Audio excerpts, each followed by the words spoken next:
नमस्कार दोस्तों, स्वागत करते हैं आपकी अपनी चैनल ट्रू वर्ड में। प्रभु श्री राम के जन्म की पौराणिक कथा।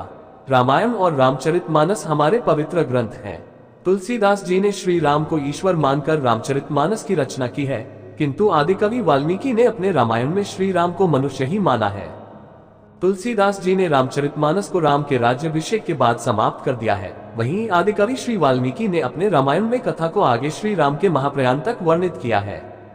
महाराजा दशरथ ने पुत्र प्राप्ति हेतु यज्ञ आरंभ करने की ठानी। महाराज की आज्ञानुसार श्यामकर्ण घोड़ा चतुरंगिनी सेना के साथ छुड़वा दिया गया। महाराज दशरथ ने समस्त मनस्वी, तपस्वी, विद्वान ऋषि मुनियों तथा वेदविज्ञ प्रकांड पंडितों को यज्ञ संपन्न कराने के लिए बुलावा भेज दिया। निश्चित समय आने पर समस्त अभ्यागतों के साथ महाराज दशरथ अपने गुरु वशिष्ठ जी तथा अपने परम मित्र अंग देश के अधिपति लोभापाद के जामाता रिंग ऋषि को लेकर यज्ञ मंडप में पधारे। इस प्रकार महान यज्ञ का विधिवत शुभारंभ किया गया। संपूर्ण वातावरण वेदों की ऋचाओं के उच्च स्वर में पाठ से गूंजने तथा समिधा की सुगंध से महकने लगा। दोस्तों, इस तरह की भक्तिमूलक और ज्ञान भरी बातें सुनने के लिए चैनल को अभी सब्सक्राइब करें। समस्त पंडितों, ब्राह्मणों, ऋषियों आदि को यथोचित धन धान्य, गौ आदि भेंट करके सादर विदा करने के साथ यज्ञ की समाप्ति हुई। राजा दशरथ ने यज्ञ के प्रसाद चरा खीर को अपने महल में ले जाकर अपनी तीनों रानियों में वितरित कर दिया। प्रसाद ग्रहण करने के परिणाम स्वरूप तीनों रानियों ने गर्भधारण किया।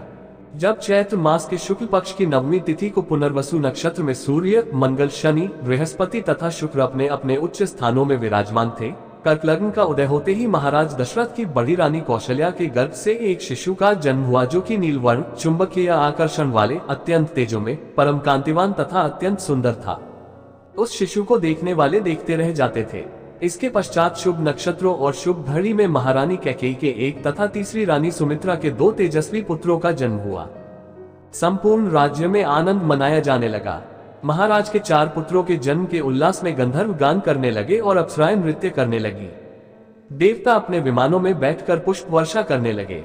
महाराज ने उन्मुक्त हस्त से राजद्वार पर आए भाट, चारण तथा आशीर्वाद देने वाले ब्राह्मणों और याचकों को दान दक्षिणा दी। पुरस्कार में प्रजाजनों को धन धान्य तथा दरबारियों को रत्न आभूषण प्रदान किए गए। चारों पुत्रों का नामकरण संस्कार महर्षि वशिष्ठ के द्वारा किया गया तथा उनके नाम रामचंद्र, भरत, लक्ष्मण और शत्रुघ्न रखे गए।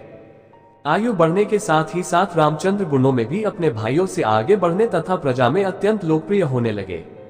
उनमें अत्यंत विलक्षण प्रतिभा थी, जिसके परिणाम स्वरूप अल्पकाल में ही वे समस्त विषयों में पारंगत हो गए। उन्हें सभी प्रकार के अस्त्र शस्त्रों को चलाने तथा हाथी, घोड़े एवं सभी प्रकार के वाहनों की सवारी में उन्हें असाधारण निपुणता प्राप्त हो गई। वे निरंतर माता पिता और गुरुजनों की सेवा में लगे रहते थे। उनका अनुसरण शेष 3 भाई भी करते थे। गुरुजनों के प्रति जितनी श्रद्धा भक्ति इन चारों भाइयों में थी, उतना ही उनमें परस्पर प्रेम और सौहार्द भी था। महाराज दशरथ का हृदय अपने चारों पुत्रों को देखकर गर्व और आनंद से भर उठता था। दोस्तों, वीडियो को अंत तक देखने के लिए धन्यवाद। आने वाली समय में भी इस तरह की वीडियो देखने के लिए चैनल को अभी सब्सक्राइब करके रखिए। धन्यवाद।